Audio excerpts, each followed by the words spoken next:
Mike, a successful and driven 35-year-old, was at the peak of his career. He owned an elite chain of gyms and had built a high-end sports nutrition brand from the ground up. Obsessed with physical perfection, Mike's chiseled physique reflected his dedication to fitness. In his eyes, people's appearances revealed everything about them. Excess weight? It was a mark of weakness, plain and simple, something he openly scorned as he discussed his views with friends. So when his close friend John challenged him to a bet, it was a test he couldn't resist. The friends were out at their usual private club, celebrating their latest successes and swapping stories over expensive drinks, when John leaned over with a smirk. "Mike," he began, a sly grin stretching across his face, "you've conquered everything in business, always surrounded by beautiful women. But tell me, what would you do if you had to step out of your comfort zone? What if you had to marry a woman who wasn't your type, someone with extra weight?" Mike raised an eyebrow, intrigued.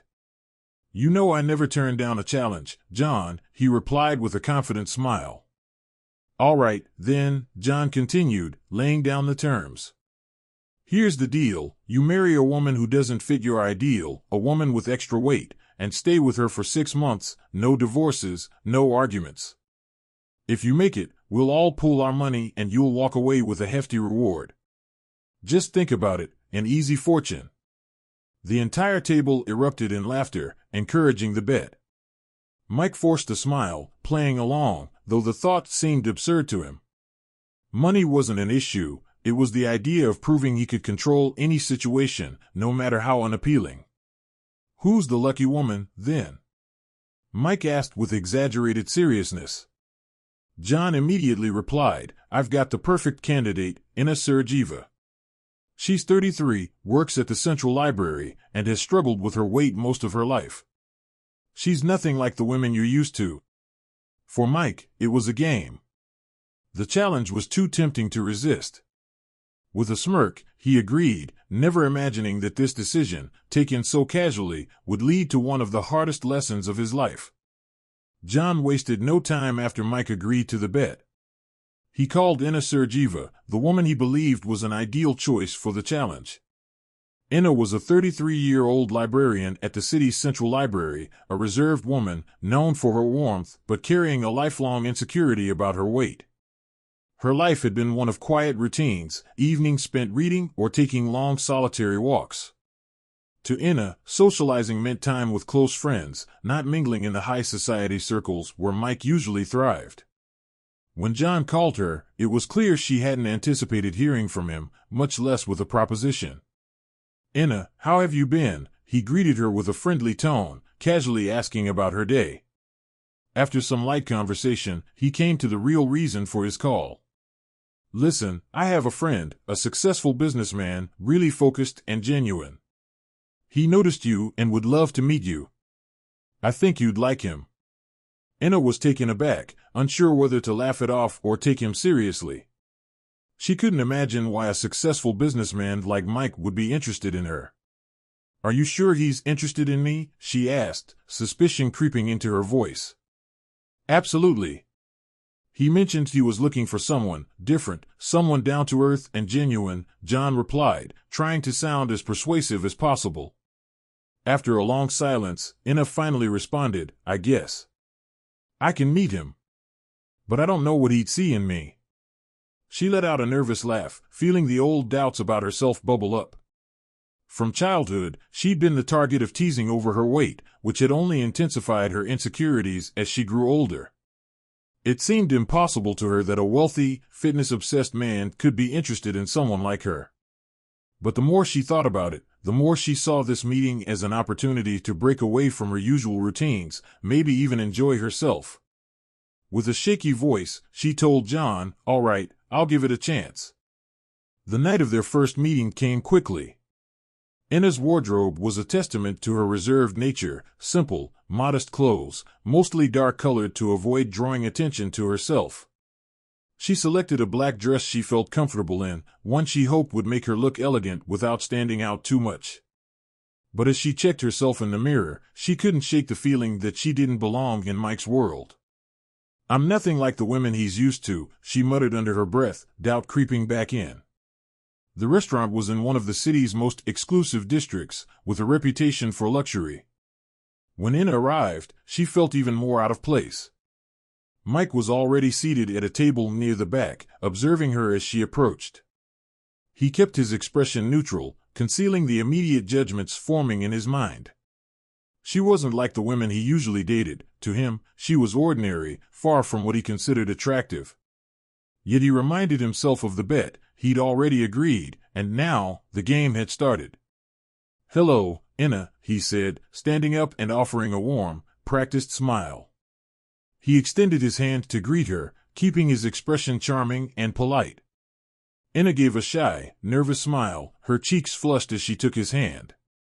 "It's nice to meet you too, Mike," she replied, trying to mask her self-consciousness. The waiter arrived with menus, and as Inna opened hers, she felt a wave of anxiety. The menu was filled with dishes she didn't recognize, words she couldn't quite pronounce. She glanced at Mike, who immediately noticed her discomfort. Trying to keep control of the evening, he suggested, "Why don't we order the same? I think you'll enjoy it." During dinner, Mike kept the conversation light, asking her about her job and interests. He leaned in, maintaining eye contact and feigning interest, just as he'd planned. Inna felt herself gradually relaxing, encouraged by what seemed like genuine attention. For her, Mike's interest was unexpected and flattering. She even found herself laughing and talking more openly than she'd anticipated. By the time the dinner was over, she felt an unfamiliar warmth, a spark of hope she hadn't felt in a long time. But Mike saw the evening as nothing more than a performance, carefully crafted to make her feel special, to ensure she would trust him. Inna didn't realize that she was part of a bet, a scheme meant to prove his power over people. To her, it was simply an unlikely chance at romance, something she'd almost given up on. When he walked her to her door at the end of the night, she gave him a nervous but genuine smile. "Thank you for tonight," she said, her voice soft. "I didn't know what to expect, but it was nice." Mike returned her smile, his face a perfect mask. "I'd like to see you again, Inna. If you're open to it." After a pause, she nodded, her heart fluttering. "Yes, I'd like that." As he watched her close the door, Mike felt a fleeting pang of guilt, something unfamiliar and unsettling. But he quickly brushed it off, convincing himself that everything was going according to plan. He was in control, and soon, he'd have won yet another game. After their first date, Mike kept up the charade, reaching out to Inna regularly. Each time, he crafted his approach carefully, like a skilled actor slipping into his role. He invited her to dinners at expensive restaurants, introduced her to places she'd only ever seen in magazines. With each encounter, Inna found herself surprised, flattered, and even hopeful, though a part of her couldn't shake the feeling that all of this was too good to be true. Inna was falling for the version of Mike he had carefully constructed for her, attentive, respectful, and even charming. Each date chipped away at the emotional walls she'd built over the years, helping her slowly open up. It had been so long since anyone had made her feel valued, like she was the center of someone's attention. And yet, there was always a small, doubtful voice in the back of her mind, whispering that this was all a fantasy, a fleeting moment that could crumble at any time. Mike's friends, especially John, watched the unfolding situation with amusement. They'd gather each weekend, their conversations inevitably circling back to the bet. John would smirk and ask, "So, how's our Cinderella project going? Think she's really buying it?" Mike would lift his glass and smile confidently. "She's hooked, John. She thinks she's met the man of her dreams." And the rest of the group would laugh, clinking glasses in smug amusement. To them, it was all just a joke, a game with money at stake, with Inna as the pawn. Mike, ever the master of control, assured them all that he had everything under control. But as time went on, something unexpected began to happen.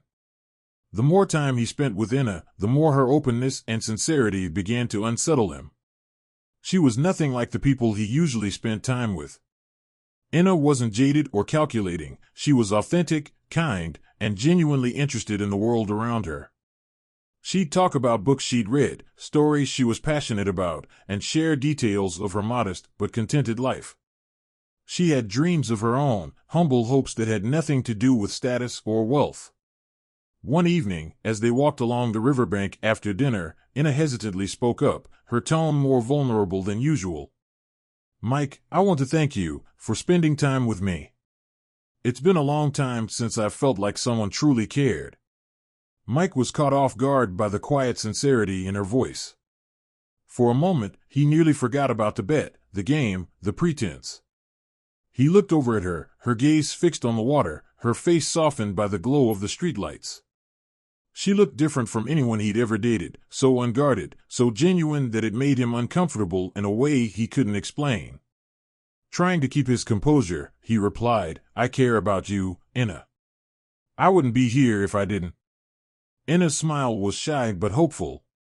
"I wasn't sure at first," she admitted. "I mean, look at you.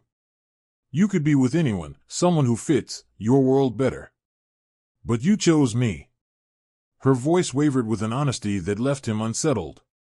He nodded, playing his part, but inside, Mike felt a disquieting twist of guilt. She was trusting him, genuinely believing in the version of him he'd presented, and the weight of her trust was beginning to feel heavier with each passing day. But he reminded himself it was all part of the game, a strategy to win. There was a prize at the end of this, and he would be the victor.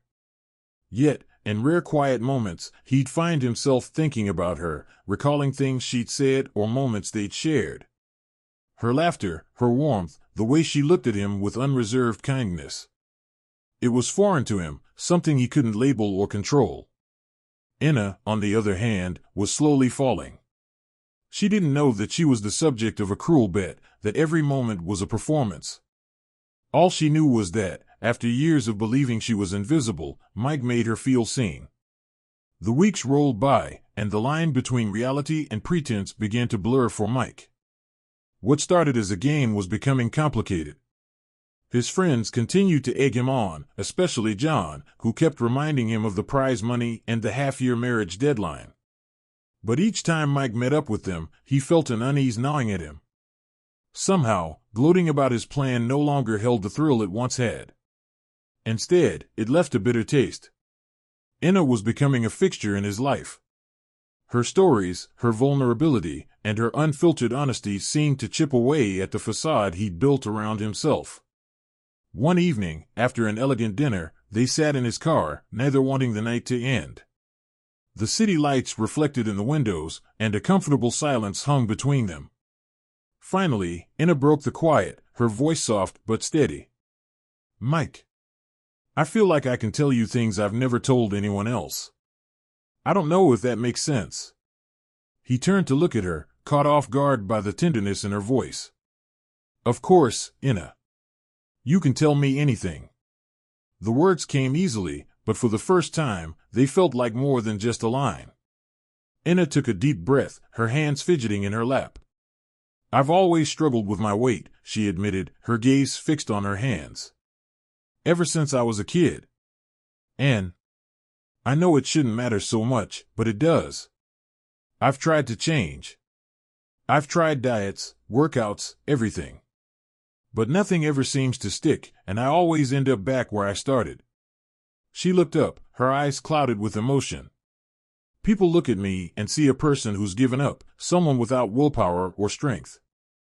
They don't understand what it's like, the way it wears you down, makes you feel like you'll never be enough." Mike felt an unexpected pang as he listened to her words. He'd never considered her struggle in this light. To him, it had always seemed like a lack of discipline. But seeing her so open and raw made something shift inside him. She wasn't a project, a conquest, or a game piece. She was a person who'd faced battles he'd never even thought about. "It sounds like it's been really hard," he replied, trying to mask the unfamiliar warmth rising within him. "But I don't see you the way others might, Ina. I see someone strong, someone who hasn't given up, even if it feels that way to you." Ina's expression softened, her eyes shimmering. "Thank you," she whispered.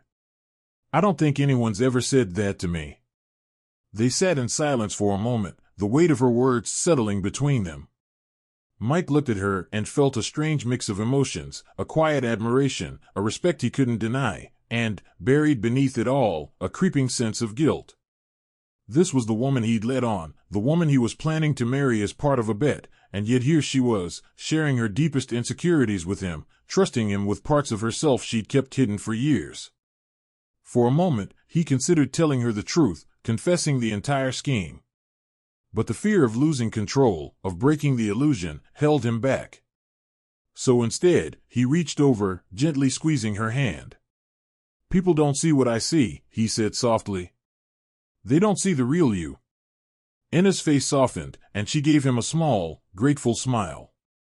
To her, his words were a balm, a reassurance that she'd finally found someone who saw beyond her appearance. But to Mike, the words felt like a lie that was slowly becoming harder to keep. As the weeks passed, Mike found himself wrestling with emotions he hadn't expected.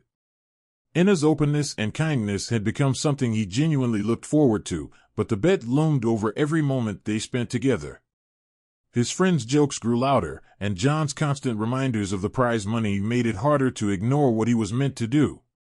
They had started the countdown, only 6 months of marriage, they reminded him, and the money would be his. One evening, Mike and Enna strolled through a quiet park near her apartment, the air crisp and cool. Enna was bundled in a coat, her cheeks flushed from the cold, but she looked happier, more at ease. The moon cast a gentle glow over the path, and Mike felt a strange calm settle over him. It was moments like these that made him question everything about the bet, the game, the prize. Suddenly, Enna broke the silence, her voice tinged with hesitation.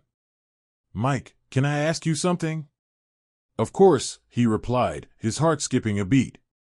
He braced himself, wondering if she sensed something was amiss. She looked away, her gaze fixed on the ground. "Why me?" she asked softly. "Why did you choose me when you could be with, well, someone who fits your life better?" The question hung in the air, piercing through his calm. He'd been prepared for nearly anything, questions about his past, his intentions, but not this. He opened his mouth, struggling to find a convincing answer. "Because you're different, Enna. I don't know how to explain it, but you're genuine. Real. I've never met anyone like you." The words felt truer than he intended, echoing his conflicted feelings. She smiled, her eyes lighting up with a mixture of relief and happiness. They continued walking, their silence now comfortable, as though no more words were needed. But Mike knew the moment of truth was coming, a decision he couldn't delay much longer. It was time to take the next step, the one that would secure Enna's trust and bring him closer to fulfilling his side of the bet. The following night, he invited Enna to a rooftop restaurant overlooking the city skyline. Under the soft glow of candlelight, she looked at him with a shy yet eager expression, clearly sensing something special about the evening. Mike's heart pounded in his chest, his resolve wavering as he reached for the small velvet box in his pocket. "Enna," he began, his voice low, steady, yet haunted by an edge of guilt, "these past few months have changed me. I thought I knew what I wanted in life, but meeting you, it's made me see things differently." He opened the box to reveal a diamond ring that sparkled under the candlelight. Enna gasped, her hand flying to her mouth. "Enna Sergeeva, will you marry me?" Tears pooled in her eyes as she nodded, her face breaking into a radiant smile. "Yes. Of course, yes." She wrapped her arms around him, holding him tight, her trust and happiness enveloping him. But as he held her, Mike's heart twisted painfully. For the first time, he questioned if he could see this through. She trusted him so completely, believed in him so entirely, and here he was, proposing under the weight of a lie. As they left the restaurant, Mike forced himself to stay focused. His friends would be thrilled, he was almost at the finish line. But somewhere deep inside, a new doubt gnawed at him, growing with every step they took together. With the engagement now official, Enna threw herself into wedding planning with a joy that was impossible to hide. She carefully selected a venue, tried on gowns with her closest friends, and filled her days with dreams of the life she and Mike would share. To her, this was a fairy tale finally coming true, a chance at the love and happiness she'd once thought were beyond her reach. Mike, meanwhile, was struggling. Each time he saw her excitement, he felt the weight of his deception pressing harder on his conscience. His friends remained as enthusiastic as ever about the game, constantly joking about the bet's outcome and planning a grand celebration for the day he'd win the prize money. To them, it was entertainment, a twisted social experiment in manipulation, with Mike's ego and skill at its center. One Friday evening, Mike met up with John and the rest of their group. As they lounged in the usual VIP section of an upscale club, John leaned over, grinning. "So, almost there, huh? Bet she's all over you with those wedding plans," he joked, nudging Mike. Mike forced a laugh, trying to play along. "Yeah, she's planning every detail. You wouldn't believe how invested she is." "Well, keep it up," John replied, his tone light but mocking. "Half a year of marriage, and you're home free. Then you can go back to dating models and socialites, your real life." Their laughter grated on Mike in a way it hadn't before. He smiled stiffly, raising his glass in a mock toast, but something in him recoiled. He'd gone into this thinking he could play the role effortlessly, keeping his emotions at a distance. But he hadn't anticipated feeling anything beyond amusement or pride in his skill. Now, with the wedding approaching, he couldn't ignore how much Ina's kindness, sincerity, and dreams had affected him. Later that evening, as Mike walked back to his car alone, John's words replayed in his mind. "Your real life." But which life was that, truly? The one where he manipulated and deceived to win some shallow game? Or the one where he was loved deeply, trusted implicitly, and embraced by someone who believed he was a good man? At home, he found himself staring at his reflection in the mirror, questioning every choice that had led him here. The confident, successful man who once looked back at him seemed absent, replaced by someone who could barely recognize himself. This wasn't a victory, it felt like a hollow conquest, one built on a foundation of lies. The next day, Ina invited him to join her for a final fitting of her wedding dress. She stood before him, radiant in a white gown, beaming with happiness as she spun around, showing off the lace detailing. "Do you like it?" she asked, her eyes bright with excitement. "It's perfect," he managed, his voice catching slightly. And she was beautiful, her face glowing with a joy he hadn't seen before. But all he could think about was the impending disaster, the heartbreak that would follow if he continued down this path. As she took his arm, leading him out of the boutique, Ina looked up at him, her voice soft. "Mike, I just want you to know. I've never felt this happy or this secure. You're everything I've ever wanted. Thank you for making me believe that dreams really do come true." Those words clung to him, heavy and unshakable. Here was a woman who believed in him completely, a woman he had agreed to deceive, and she was standing beside him, looking at him like he was her dream come true. In that moment, Mike made a silent promise to himself. Whatever the outcome, he would see this through in a way that honored the trust she had placed in him. But how could he redeem himself after building a foundation of lies? The weeks leading up to the wedding passed in a blur, and before Mike knew it, the big day had arrived. He stood at the altar, watching guests fill the elegant ceremony space, their faces lit with excitement. Flower arrangements adorned every corner, and soft music drifted through the air, setting a serene backdrop for what was meant to be a joyous occasion. His friends were there too, including John, whose knowing smirk was impossible to ignore. Despite everything, Ina's face was all he could focus on when she walked down the aisle. She looked radiant in her wedding dress, her eyes glowing with hope, her smile warm and true. Each step she took brought her closer to him, and with every step, he felt the weight of his actions growing heavier, his chest tight with a mix of shame and something dangerously close to affection. He'd never expected to feel this way. Not today. The ceremony began, and as the officiant spoke, Mike found himself barely able to focus, his mind swirling with emotions he hadn't anticipated. He glanced over at his friends, catching John's mocking wink. The reminder of the bet sent a pang of guilt through him, twisting sharply at the sight of Ina, who had no idea what lay beneath his polished exterior. Then it was his turn to speak. He took her hands, his voice steady but soft, and said the words he had rehearsed countless times. "Ina, you have given me a kind of joy I never knew I needed. I promise to be by your side, to protect you, and to cherish you. I am yours. The words were truer than he'd ever imagined they'd feel, but even as he spoke them, he felt a sting of regret, as if each promise bound him tighter to the deception he was living. When Inna looked up at him, her eyes misty with happiness, he felt his chest tighten. He could almost feel the cracks forming in his resolve. Finally, it was her turn. She took a deep breath, her hands trembling slightly as she looked up at him, her expression shifting from joy to something more intense, more knowing.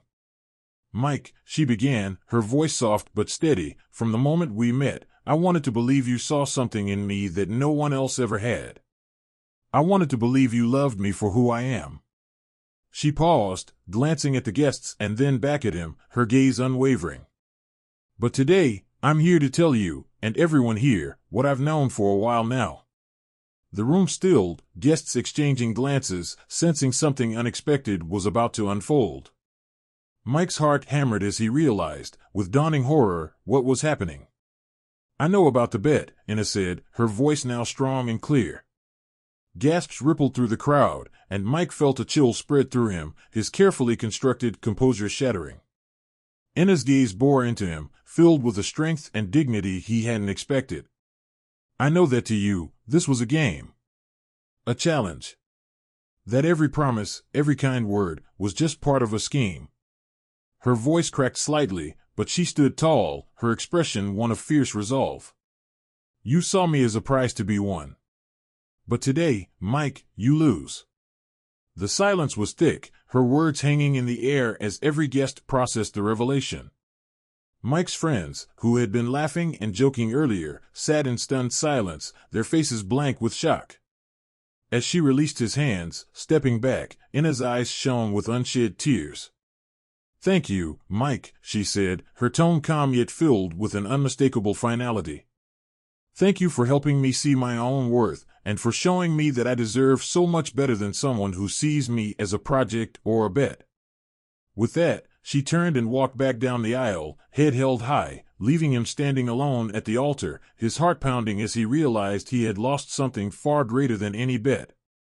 The shame and emptiness settled over him like a weight he could no longer bear. As the guests murmured in shock and confusion, he stood frozen, paralyzed by the painful truth of what he'd done, the gravity of what he had lost forever. After Inna's public revelation, Mike stood alone at the altar, feeling the weight of his deception crush down on him as the guests' stunned whispers filled the air. His friends, who had once egged him on with grins and smug jokes, now looked shocked and uncomfortable, exchanging uneasy glances. Even John, who'd been the mastermind of the bet, seemed unable to meet his gaze. The reality of what he'd done settled over him in waves, each one stronger than the last. He had just lost Inna, not only as a bride, but as the only person who had ever seen something worthwhile in him, someone who had looked past his outward success and polished facade. Inna had believed in him, trusted him, and he had shattered that trust in the worst possible way. As the guests slowly began to disperse, leaving the once celebratory atmosphere tense and silent, Mike noticed Inna's family and friends watching him with expressions ranging from pity to outright disgust. His own family, who had been seated proudly at the front, looked utterly devastated. He could barely look them in the eye, his shame too deep to hide. He knew he should leave, but instead, he stayed, almost as if he were punishing himself by lingering in the ruins of what should have been the happiest day of his life. Each decoration, each flower arrangement, was a reminder of the promises he'd made under false pretenses, a mockery of the love he had pretended to offer. Hours later, when the venue was empty, Mike finally forced himself to leave. The long drive home was filled with silence, broken only by the replaying memories of his time with Inna, the genuine laughter they'd shared, the trust she'd given him, her happiness as she planned their wedding. Each memory stabbed deeper, bringing with it the painful realization of what he'd thrown away. The next morning, he woke to the harsh reality of the aftermath. His phone was flooded with messages, some from friends wanting details, others from family members demanding answers. But there was one message that shook him the most, a simple, direct one from Inna. "I want nothing from you, Mike. Not an apology, not an explanation. I deserve better than a man who sees love as a game. I'm done." Those words cut deeper than any insult could. Ina's strength, her resolve, her quiet dignity, they all shone through even in the message. She hadn't just walked away, she had made it clear that he no longer held any power over her, that she had taken back control of her life, free of his deception. In the days that followed, Mike's life unraveled. His reputation took a hit as rumors spread about the wedding, each embellished detail chipping away at the image he had carefully constructed over the years. His business associates grew distant, his friends stopped calling, and even John, who had once celebrated the bet with him, began avoiding him. Yet the worst part wasn't the external fallout, it was the emptiness, the gnawing sense of loss, and the painful understanding that he had betrayed the one person who had seen him as something more than his achievements or his wealth. As he sat alone in his empty apartment, Mike realized that no amount of money, status, or power could replace what he had thrown away. He had won every challenge in life, but this time, he had lost. And it was a loss he knew he would carry with him forever. Days turned into weeks, but the ache in Mike's chest only grew deeper. Ina's words lingered in his mind, replaying every time he closed his eyes. I want nothing from you, Mike. I deserve better. He could no longer ignore the truth that had become painfully clear. He had fallen for her. But now, he was left to face the reality that he had ruined any chance of being with her. The weight of guilt and regret became too much to bear. One morning, on impulse, Mike decided to drive to Ina's neighborhood. Clutching a bouquet of her favorite flowers, he walked up to her apartment, rehearsing what he would say. He wanted to tell her that he was sorry, that he'd been a fool, that she meant more to him than any bet ever could. He knocked on her door, heart-pounding, waiting with a mixture of hope and dread. When Ina opened the door, her expression was calm, yet her eyes held a steely resolve. She looked at him, taking in the flowers and his pleading face, but there was no trace of the warmth he had once seen there. Her gaze was unflinching, as if she had already moved on from whatever pain he had caused. Ina, please, let me explain, he began, his voice trembling slightly. I know I hurt you, but I'm so sorry. I didn't realize what I had until I lost you. You were right, I was a fool to treat you like a game. I was a fool to think you'd ever forgive me, but I can't just let you go without trying. She listened silently, her face expressionless. When he finished, she took a deep breath before responding, her tone steady and composed. Mike, you didn't just hurt me. You took my trust, my hope, and you used it to feed your own ego. And now you expect me to believe that a simple apology can make up for that? Her words stung, each one sinking deeper, but he nodded, accepting the truth. I don't expect you to forgive me, Ina. I know I don't deserve it. I just wanted you to know that you changed me. I thought love was just something to win, but you showed me it's so much more than that. And I'll regret what I did to you for the rest of my life.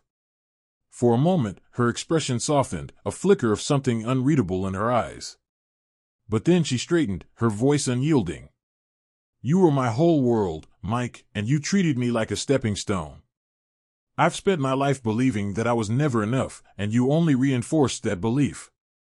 But I've learned something too. She took a step back, holding her head high.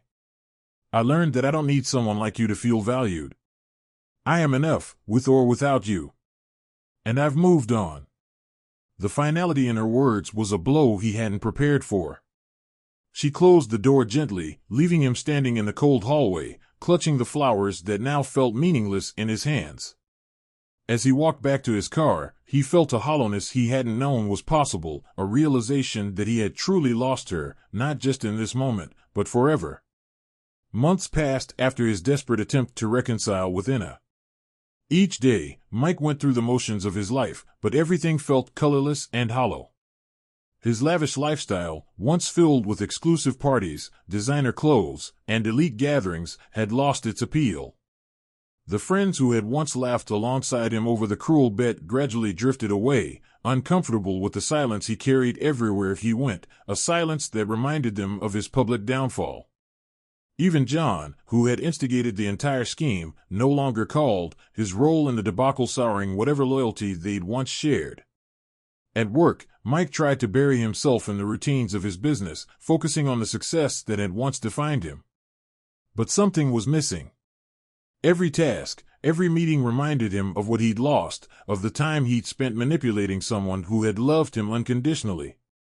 His professional success felt meaningless without anyone to share it with, and he often found himself distracted by memories of his time with Inna. He thought of the way her eyes sparkled when she talked about her favorite books, the quiet joy she took in simple moments, the kindness she showed even when she didn't know anyone was watching. One evening, as he sat alone in his luxurious but now cold and empty apartment, Mike found himself scrolling through photos on his phone.